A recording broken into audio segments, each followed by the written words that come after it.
Bonjour à tous. Merci d'être nombreux à nous suivre ce matin. Nous allons recevoir par téléphone Estelle Youssoufa qui est déjà au téléphone avec nous depuis Paris.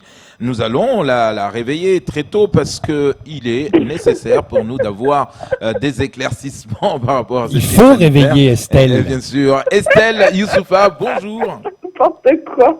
Non, c'est important de réveiller Estelle le matin pour dire un petit bonjour. Bonjour Estelle. Oh non, écoutez, quand j'écoute le procureur général de la Réunion, non, je suis bien réveillée, non. Tout va bien. Ça commence bien. Ça commence bien, Estelle. Tout de suite. On va y revenir. Estelle Youssoufa, depuis le début de cette crise, je le disais à l'instant, le collectif des citoyens de Mayotte s'est mobilisé, que ce soit de Paris à Mayotte. Et aujourd'hui, on a vu en tout cas de plus en plus des décisions qui ont été prises. Au départ, on ne déconfine pas Mayotte. Finalement, on va déconfiner progressivement. Finalement, on était en zone rouge et là, en zone orange. Mais quand vous voyez la situation aujourd'hui où tout le monde, ça y est, la vie reprend depuis le début, certains n'ont pas respecté, qu'est-ce que vous en pensez? Écoutez, nous, on a décidé que, on allait sur le terrain judiciaire pour aller rappeler l'agence régionale de santé et les hauts fonctionnaires qui sont chargés de la santé publique de leurs obligations légales et qu'on ne pouvait pas bricoler à Mayotte parce que vous voyez bien à l'évidence que sur un tout petit territoire de 375 km², Madame Voynet et son équipe ont complètement laissé échapper la situation épidémique. On est aujourd'hui lanterne rouge. Le orange à Mayotte ne s'explique pas puisque il y avait pas de réactifs sur l'île pendant plusieurs semaines. Donc personne n'a compris la décision du gouvernement la semaine dernière de classer Mayotte en orange. On s'est demandé sur quelle base c'était fait puisque le préfet l'a reconnu sur votre plateau, il y avait quasiment plus de réactifs et très peu de tests qui avaient été effectués.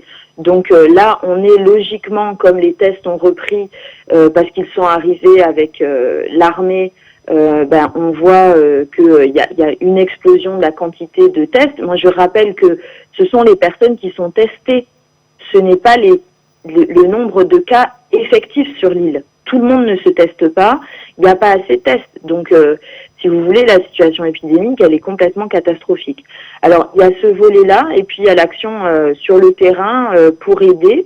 Donc, on avait déjà réussi à mobiliser de l'aide humanitaire en envoyant des masques à Mayotte grâce à Saint-Gobain qui avait envoyé 2000 masques. Et là, aujourd'hui, on a reçu, on va prendre, recevoir, réceptionner 4 tonnes et demie de matériel médical dont nous fait don le collectif Protège ton soignant, qui est un énorme collectif qui s'est mis en place en métropole. Donc 4 tonnes et demie de matériel médical, des blouses, du gel hydroalcoolique, des masques. Estelle Youssoufa, 4 tonnes et demie de matériel médical, ça voudrait dire quoi? Ça voudrait dire qu'aujourd'hui vous êtes en contact avec l'autorité sanitaire parce que vous pouvez bien envoyer ces masques et l'autorité sanitaire dire non, on reçoit rien.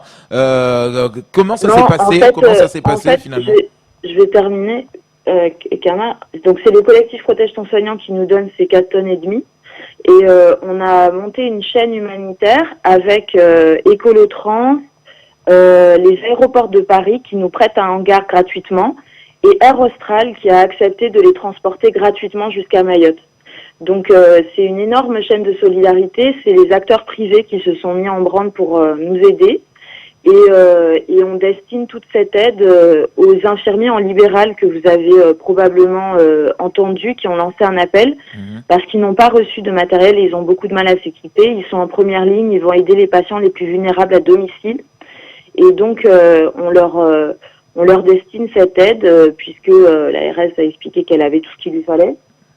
Donc comme il y a ces soignants qui sont en libéral et qui ont du mal à s'approvisionner, on se démène pour leur faire arriver ce matériel médical. Moi, je vous avoue que c'est quelque chose de très enthousiasmant de savoir qu'on arrive quand même à mobiliser des bonnes volontés, de la générosité, des blouses, des masques, des gants, du gel hydroalcoolique pour les soignants. Quand on sait qu'on est en pleine explosion épidémique à Mayotte, ça nous donne un peu d'espoir. Et voilà, moi, je veux ici remercier le collectif Protège ton soignant, Écolotrans, Aéroport de Paris et surtout Air Austral parce qu'il y en a à peu près pour 30 000 € de transport aérien. Et voilà, Aerostral. Alors Estelle, ce matériel va arriver à Mayotte sous peu, donc dans quelques jours. Hein, donc, le plus tôt possible, en fait, il y a un embouteillage de fret pour Mayotte, et donc Moïse Issoufali, qui est notre contact à Aerostral, nous a dit que ça partirait dès que possible, mais en fait, ça partira vraisemblablement avec les premiers Mahorais qui vont réussir à rentrer. Alors comment ça va se passer sur le terrain, Estelle? On l'a vu, tout le monde est d'accord pour dire que la gestion, par exemple, de la distribution des bons alimentaires, des bons d'achat, a été catastrophique. Sur le terrain, ici, qui va s'en charger? Est-ce que, c'est pour ça que je posais la question, est-ce que vous êtes en contact avec déjà l'autorité sanitaire, ou c'est le collectif qui va organiser et dispatcher, en tout cas, notamment chez les infirmiers libéraux? Non, parce qu'il y aura, les soignants ont un comment ça s'appelle, un entrepôt, et ils pourront stocker, parce que c'est quand même du volume, et ils pourront stocker et procéder eux-mêmes aux répartitions. On va les aider pour tout coliser, pour faire un petit colis, pour répartir de manière égale et équitable, et permettre à ce que les soignants puissent récupérer il y a à peu près 300 infirmiers libéraux et infirmières libéraux à Mayotte, et donc il y a les kinés aussi qui travaillent à domicile, enfin ils sont à peu près 300, et donc leur permettre de venir récupérer le matériel, et il va falloir qu'on divise tout, parce que c'est beaucoup de palettes, 32 exactement. Donc on a des membres du collectif à Paris qui vont aider à ce qu'on fasse tout embarquer. Voilà, c'est une grosse chaîne de solidarité, et c'est chouette. Moi, je suis très contente qu'on arrive à apporter un peu de positif dans cette crise qui, franchement, est extrêmement déprimante. 4 tonnes et demie, nous attendons en tout cas ce chargement, ce matériel. Estelle Youssoufa, vous n'êtes pas passé à côté de cette nouvelle, Estelle Youssoufa. Tout à l'heure, le procureur général que nous avons reçu a expliqué, a donné son point de vue par rapport à ce que nous pouvons penser aujourd'hui, ce sentiment d'impunité. Camille Miancioni, le procureur de la République à Mayotte, il l'a dit, il n'est pas muté, il a été promu du côté de la métropole. Cette nouvelle, vous la ressentez comment pour vous? Moi, écoutez, j'ai été assez,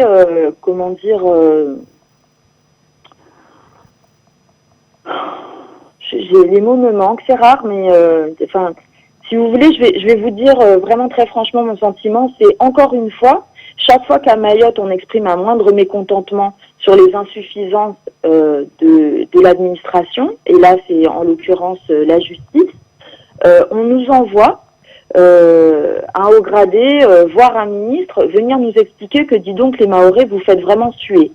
Et en substance, en plus, le procureur général a terminé avec ce petit avertissement en disant, si vous ne tenez pas tranquille à Mayotte, plus personne ne voudra venir. Et moi, si vous voulez, j'ai quand même beaucoup de mal à entendre ce type de discours, parce que l'année dernière, il y a quasiment 1 an jour pour jour, on avait fait une lettre à la chancellerie, et ce monsieur était en effet destinataire, où on a demandé la mutation du procureur mentionné. Et on avait listé les manquements, ce que la loi permettait au procureur de la République à Mayotte de faire, c'est-à-dire appeler à des condamnations plus sévères, faire appel, demander la mise en garde à vue ou en détention préventive pour certains criminels, et que lors de ces procédures, dans des cas très précis, et souvent d'ailleurs très médiatisés, le procureur mentionné n'avait pas fait le choix de la sévérité. C'est ça qu'on reproche au procureur Camille Mentionné. Donc cette demande, elle n'est pas récente, et ça fait plus d'1 an, et les dysfonctionnements de la justice à Mayotte ne sont pas sur quelques semaines. Donc moi, je rigole doucement, je vous dis les choses pour pas dire autre chose, quand le procureur de général vient nous dire oui, c'est pas récent. Ben écoutez, ça fait plus d'1 an qu'on demande son départ. On lui souhaite une bonne mission en Bretagne, et on espère que monsieur Mentionny réfléchira sur les propos qu'il a tenus, et qui sont repris en substance par le procureur général de la Réunion, qui reprend la thèse d'une anormalité à Mayotte quand la population réclame la justice. Moi, je trouve que ce discours est absolument irresponsable. J'ai écouté attentivement votre interview. Quand vous êtes en train de dire qu'en est-il de la sévérité envers la délinquance juvénile, on vous répond coopération régionale. On dirait que tous les émissaires de l'État qui sont envoyés à Mayotte reprennent cette réponse. Chaque fois qu'à Mayotte, il y a une demande de plus de république et d'égalité, on vous répond coopération régionale. Moi, je trouve ça inadmissible. Je vais vous dire, il va falloir se plonger au niveau de la justice sur la coopération judiciaire avec les Comores. Les Comores n'ont pas ratifié la coopération judiciaire avec la France. Donc, comment est-ce que veut fonctionner ce monsieur qui nous explique au niveau du procureur général à La Réunion, oui, écoutez, votre avenir, ou en tout cas la réponse, c'est la coopération judiciaire avec un pays qui n'en veut pas. Donc il va falloir arrêter. On va faire avec ce qu'on a, c'est-à-dire les lois de la République qui sont très bien, et on va les faire appliquer à Mayotte, telles que les textes existent, et on va les faire appliquer pleinement. Il faut arrêter de se défausser sur le voisin. Mais est-ce que, Estelle, est-ce que vous comprenez aujourd'hui son soutien? Il y a eu également le soutien du conseil départemental, notamment du président. Il y a eu le soutien de Mansour Kamardine envers le procureur Miansoni par rapport aux attaques, aux injures qu'il a pu subir dans les réseaux sociaux. Est-ce que ça, vous le comprenez quand même qu'un procureur général qui vient à Mayotte soutenir son procureur de la République? Moi, je vais vous dire, la question des attaques racistes contre Camille Miansoni, on n'a aucune ambiguïté. Ça doit être, il doit y avoir une enquête et la justice doit passer. Ça, c'est une chose. La question des attaques racistes, personne ne valide le racisme. Mais ça marche pour tout le monde. On ne peut pas avoir un procureur de la République qui vient sur un territoire dire ce territoire est particulier. L'interview qu'il a publiée dans Mayotte Hebdo, qu'il a donnée à Mayotte Hebdo, elle est scandaleuse parce qu'il dit que Mayotte est une société foncièrement attachée à la France qui a toujours fait preuve de cet attachement sans ambiguïté. Les mots ont un sens en français. Ça veut dire que Mayotte, ce n'est pas la France. Faut comprendre. Ça reprend le discours qu'a tenu le procureur général en nous expliquant Mayotte a eu une histoire de rupture avec les Comores. Mais monsieur, il va falloir relire votre livre d'histoire. Mayotte est française depuis 1841. Le reste de l'archipel est devenu français bien après. Et les Comores sont créés post-histoire coloniale parce que l'unité, le fantasme d'une unité politique entre les îles de l'archipel des Comores n'existait pas avant la colonisation. Donc j'aimerais bien savoir de quelle rupture on parle. Ce sont des représentants d'une institution qui fait bloc derrière Camille Miansoni, qui se cache derrière le problème de racisme pour ne pas regarder en face les problèmes avec son incompétence et le manque de sévérité de la justice sur l'île. Moi, je ne nie absolument pas qu'il faille poursuivre les personnes qui profèrent des attaques racistes, mais il ne faut pas non plus absoudre le Camille Miansoni d'un bilan, et il est désastreux sur son travail à Mayotte. C'est quand même scandaleux. On n'a rien inventé. La délinquance à Mayotte, elle a pris des proportions alarmantes. Le couvre-feu, parlons juste de la situation récente. On ne va pas revenir sur les 3 ans en intégralité. Il y a nombre d'affaires et on les a listées. Mais la situation récente, le couvre-feu qui a été imposé à Mayotte et qui n'a pas été respecté. Le confinement qui a été imposé à Mayotte et qui n'a pas été respecté. En métropole, il y a eu des comparutions immédiates. Il y a des personnes qui sont allées en prison quand elles n'ont pas respecté le confinement. Est-ce que ça a été le cas à Mayotte? Il faut quand même s'interroger. Là, on parle clairement de la justice. Voilà. Donc, il faut pas nous dire à Mayotte que c'est culturel d'avoir soif de justice. Mais on est tombé de la chaise quand on a entendu ces propos dans la bouche du procureur de Mayotte. Et après, la personne va publiquement utiliser les propos abjects et racistes de certains pour ne pas s'interroger sur son travail. Et vous avez le procureur de la Réunion qui vient pour dire ce monsieur fait un travail exceptionnel et d'ailleurs il va vous manquer parce que je suis pas sûre qu'on en ait d'autres qui arrivent. Nous, on dit, il y a un problème avec la justice à Mayotte. Quand on demande de la sévérité sur la délinquance juvénile, on ne veut pas entendre parler de coopération régionale avec les Comores alors qu'elle n'existe pas. On veut entendre le représentant de la loi républicaine nous dire on va appliquer la loi républicaine à Mayotte, point. Et c'est faux de dire qu'il n'y a pas d'exception à Mayotte. On est gouverné par l'exception à Mayotte. Et Mayotte n'arrête pas de demander plus de République. Donc on ne peut pas avoir les représentants de ces institutions venir sur notre île et se défausser. C'est inadmissible et on continuera notre combat pour demander plus de République. On ne demande pas d'être traité moins, on ne demande pas d'être traité mieux, on demande à être traité comme tous nos concitoyens français. Estelle Youssoufa, avant de finir, deux questions. La ministre des Outre-mer, Annick Girardin, est passée récemment sur notre plateau et elle a affirmé, en tout cas, c'est ce qu'elle souhaite rapidement, la réouverture du centre de rétention, mais également les reconduites. Sauf que pour l'instant, la diplomatie n'a pas joué, continue de travailler, c'est toujours en cours. Est-ce que vous estimez que quand même, elle a raison de le faire tout de suite ? Non mais moi je vais vous dire, parce que dans l'urgence sanitaire, le ministère de l'Intérieur a fait passer en catimini une prolongation sans examen du dossier de tous les permis de séjour jusqu'à la fin de l'année. C'est sorti la semaine dernière. Donc en gros, et là pour le coup pas d'exception pour Mayotte. Et donc on va remettre les choses dans leur contexte. À Mayotte, on est avec des permis de séjour territorialisés dont on demande la disparition. Nous, on veut que le droit des étrangers plein et entier soit appliqué à Mayotte, pas avec une exception, c'est-à-dire que la préfecture donne des permis de séjour qui fixent les Comoriens à Mayotte. Ça, on dit que ça doit s'arrêter. Mais, je vais vous dire, c'est même motif, même punition. Quand les Comores ferment leurs frontières, nous, on avait bloqué la préfecture. Donc là, la préfecture, elle est bloquée parce qu'il n'y a pas à cause de la situation sanitaire, mais il ne faut pas penser que la distribution de papier va continuer alors que les frontières sont fermées.